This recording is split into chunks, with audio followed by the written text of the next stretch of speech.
তোমাদের ভুলে যাওয়া উচিত নয় যে আমি মুজিবুর রহমান আমার দলবল আন্দোলনের মধ্যে থেকেই পয়দা হয়েছি। আন্দোলন কারে কয় সে আমি জানি, আমার জীবন জানে, আমার 35 বছরের রাজনীতি জানে। কোন আন্দোলনের সঙ্গে আমি জড়িত ছিলাম না। আইয়ুব খান 58 আমাকে ফাঁসি দেওয়ার চেষ্টা করেছিল, 86 সালে আগরতলা কেস করে আমাকে ফাঁসি দেওয়ার চেষ্টা করেছিল, এবারও আমাকে নিয়ে গেছিল ফাঁসি দেওয়ার জন্য, পারে নাই। বাংলার মানুষ দোয়া করেছে, বাংলার মা বোন রোজা রেখেছে, বাংলার মসজিদে মসজিদে মন্দিরে মন্দিরে দোয়া হয়েছে, বাংলার মানুষ আমাকে ভালোবাসে। আমি জানি আমিও তাদের ভালোবাসি। এই ভালোবাসা আমার চিরদিন থাকবে, চিরদিন আমি এই ভালোবাসা নিয়ে মরতে চাই।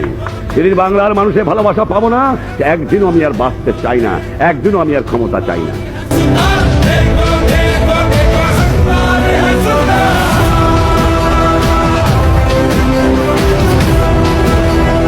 Wake up to reality.